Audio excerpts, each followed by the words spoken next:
I met with Father McEwen and Father O'Brien from IC and from St. Matthias, and we drafted a letter in response to the proposed collaborative, and I thought it would be good to read that letter to you tonight, which we have submitted to the Archdiocese, and it gives you our perspective on what that collaborative would be.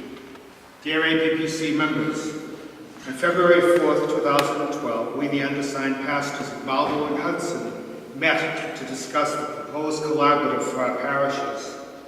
Appreciating your difficult task and thanking you for all your hard work, we feel that serious issues might have been overlooked when considering a pastoral service team for Hudson and Marlboro. We have serious reservations about the feasibility of such a structure working effectively to meet not only the goal of evangelization, but also the simpler goal of ministering adequately to the number and diversity of existing parishioners. We therefore ask you to consider the following. The statistics that you cite for religious education enrollment are inaccurate. Immaculate Conception enrollment is 550 in the English-speaking community alone. This number does not include the Spanish and Brazilian populations. The enrollment at St. Matthias is 130 students, and at St. Michael's Parish enrolls 750 students. Total enrollment is 1,500. Included in the three parishes are 5 ethnic communities: Anglo, Portuguese, Brazilian, 2, and Hispanic. The complexities of such diversity demand additional staffing and accommodation. Within the 2 Marlboro parishes, there exist 3 communities of religious women: the Sisters of St. Anne, the Sisters of the Good Shepherd, and the Sisters of St. Pretium. Currently, they're ministered to by in-house chaplains.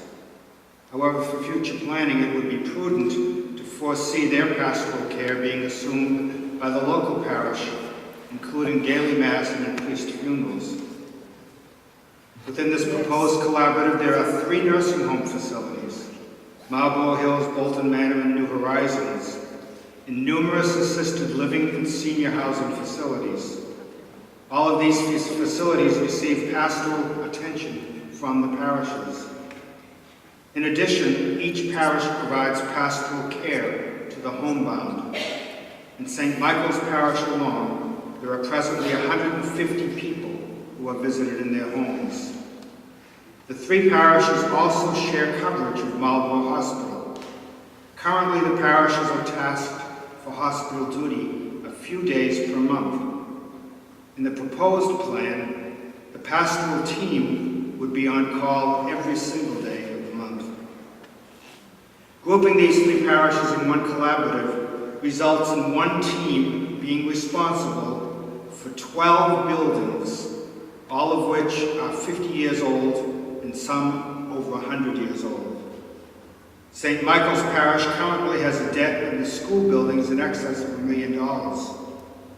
The maintenance and upkeep for one pastor would be a full-time job unto itself. The sacramental index for the proposed collaborative would be excessive. It is projected that the pastoral team would be responsible for over 200 funerals, 200 baptisms each year. Mass attendance for the 3 parishes would be in excess of 3,700 parishioners each weekend. And was the parish school at Immaculate Conception taken into account when the prospective collaborative was proposed? The presence of the school adds to the workload of the PST. There are extra masses, reconciliation services during Advent and Lent, and school visits, parent association meetings, and school board, to name a few. How many deacons and priests would be needed and would be available for such large numbers? How many would be willing to take it on? In consideration of the above concerns, it would be our recommendation that Immaculate Conception Parish remain a standalone parish, as it currently meets the criteria for such a designation. St. Michael's and St. Matthias Parish, still in geographic proximity, would be grouped together in a collaborative and so meet the proposed criteria. Thanking you for your consideration of this matter and asking God to bless you in the most serious undertaking, we are Father Calhoun, Father McEwen, and Father O'Brien. We did submit this letter. We haven't received any response yet from that, but I thought it was important that you know how we as the pastors of these three parishes feel and what our proposal